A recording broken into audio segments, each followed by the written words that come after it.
Halo sobat, kembali lagi di channel Juara Donghua. Kali ini admin akan melanjutkan lagi alur cerita Battle Through the Heavens chapter terbaru. Oke, tanpa berlama-lama langsung saja kita gas ke alurnya.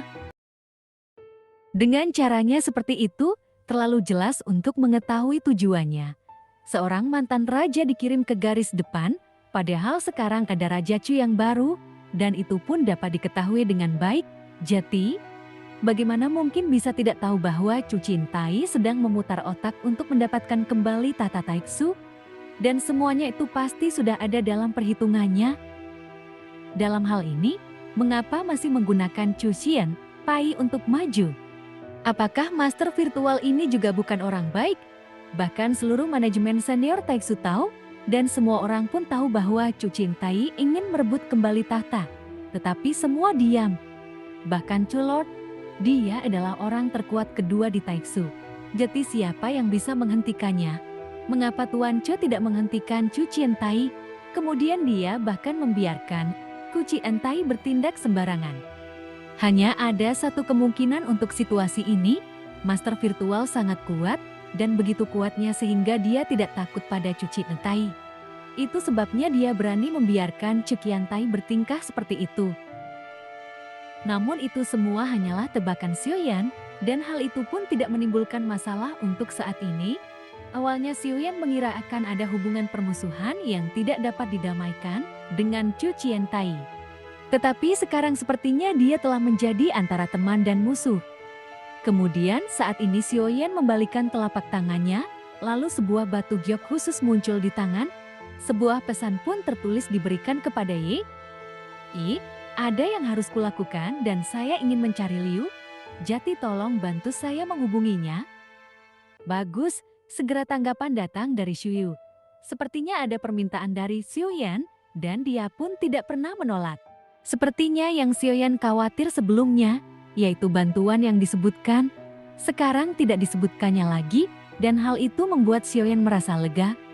Meskipun belum pernah bertemu, tapi nampaknya Ruoyi ingin menyakitinya. Tetapi Xiuyan kini masih tetap ketakutan, dan tidak ada kata-kata darinya. Dia mengurangi bicara dan berhati-hati, lalu mencoba untuk tidak mengungkapkan terlalu banyak tentang dirinya. Apakah itu baik atau buruk?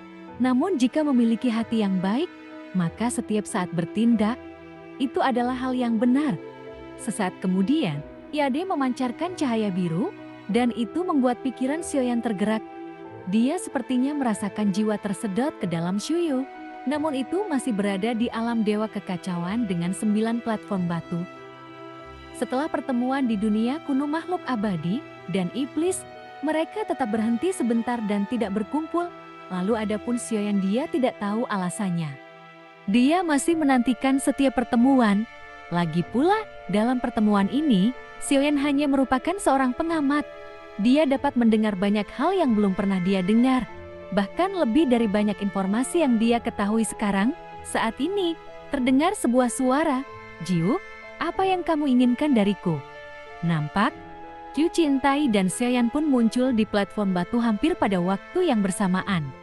Kerjasama yang Anda sebutkan sebelumnya menurut saya, hal ini tidak bisa dihindari.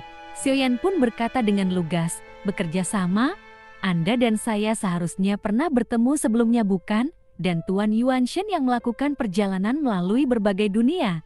Chu Cintai pun tidak menyembunyikannya sama sekali, dan dia pun berkata langsung pada intinya, itu hanya tiruanku, dan kali ini aku hampir jatuh ke tanganmu, dan itu adalah pertarungan yang hebat sekarang. Biarkan leluhur Taixu yang mengambil tindakan, karena ini tidak masuk akal. Xiuyan pun secara langsung menyentuh titik sakit Chu Cintai, dan ini juga bisa membuktikan dugaannya, sudah lama sekali tidak bertahan di level kelima, dan tuan virtual itu, kamu terlalu lemah jika dibandingkan dengannya, karena ia jauh lebih kuat darimu. Jadi intinya kamu tidak mau bekerja sama denganku. Jangan bicara tentang perebutan kembali tahta, karena sebaliknya, dia diperlakukan sebagai umpan meriam, dan akan tewas dalam pertempuran ini. Jadi apakah Anda dapat dipercaya? Ketika Xiuyan berbicara, setiap kalimat diungkapkan dengan sangat tenang dan berbicara dengan santai. Itu tampak seperti kekuatannya lebih tinggi daripada Chu Cintai. Soyan pun kembali berpikir, aku sedang punya ide dengannya sekarang. Alasan bekerja sama dengannya cukup sederhana. Dia terlalu kuat dan tidak ada keraguan tentang hal ini. Tetapi yang paling takuti Cukiantai adalah Tulot, bukan Sioyan. Namun kini sekarang, nampaknya kami memiliki tujuan yang sama, yaitu mereka semua ingin memusnahkan master virtual. Saya ingin membunuh Tuan Ce dan memenangkan pertarungan dengan Taiksu. Dan Anda ingin membunuh Tuan Ce lalu merebut tahta. Terlihat, kata-kata Sioyan pun perlahan keluar. Saat ini, Cuciantai benar-benar terdiam sejenak. Bagaimana cara bekerja sama? Sebentar mari kita bicarakan. Cuciantai bertanya. Sioyan kembali berkata, beri saya informasi yang akurat, misalnya saja kekuatan Taiksu saat ini, dan tren yang akurat dalam pertempuran ini, dan kamu harus mengalah, ucap Sioyan. Kondisi ini agak sulit, dan Sioyan tidak tahu apakah Cuciantai akan setuju. Cuciantai berkata, bagus, tetapi kamu Shenxi, apakah kamu benar-benar memiliki kekuatan seperti itu? Sioyan terkejut. Awalnya ia mengira Cuciantai akan berpikir sejenak, namun tanpa diduga, dia setuju tanpa memikirkannya. Sioyan menjawab, kamu tidak perlu khawatir tentang ini, dan satu hal lagi Ratu para Dewaku, biarkanlah dia keluar. Sioyan pun kini akhirnya mengungkapkan tujuan sebenarnya, dan dia pun mengucapkannya dengan nada santai. Ratu Shenxi, saya baru saja tiba di Shenxi, namun berita ini belum diketahui, dan saya akan menanyakannya ketika saya kembali, kata Cuciantai. Dapatkan info secepat mungkin, dan jangan lupa harut informasi yang akurat, lanjut Sioyan. Sepertinya dia sepenuhnya menganggap Cuciantai sebagai anak kuda, dan kekuatan Sioyan tampaknya lebih tinggi dari miliknya. Namun bolehkah aku bertanya secara bebas, apa kekuatanmu sekarang? Cuciantai bertanya.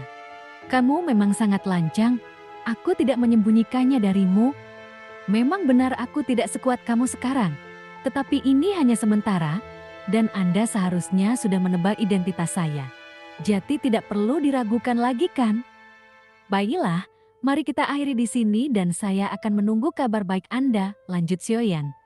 Dia pun mengakhiri perkataannya, karena jika dia berbicara terlalu banyak, mungkin dia akan ketahuan. Jadi dia mencoba untuk berbicara sesedikit mungkin, dan itu tidak ada salahnya sama sekali. Kalau begitu aku, namun sebelum Cuciantai melanjutkan perkataannya, Sioyan langsung berkata, dengarkan saja aku, menyingkirkan master virtual tidak terjadi dalam semalam, maka mari kita selesaikan masalah yang ada terlebih dahulu, dan belum terlambat untuk membicarakannya nanti, karena saya masih memiliki sesuatu yang mendesak untuk dilakukan. Saya akan menunggu kabar baik Anda. Setelah Sioyan selesai berbicara, dia pun terlihat tidak ingin Cuciantai terus bertanya lagi, dan langsung meninggalkan alam dewa kekacauan. Lalu kemudian pikiran Sioyan menjauh dari Shuyu, dan hanya menghela nafas panjang. Bagaimanapun, kekuatannya di sini masih di bawah kesenjangan yang sangat besar. Dia sedang merencanakan sesuatu, dan dia sangat ingin bekerja sama dengannya, hanya saja Sioyan menyembunyikan sedikit kekuatan aslinya. Setelah melakukan semua ini, Sioyan pun lalu menutup matanya.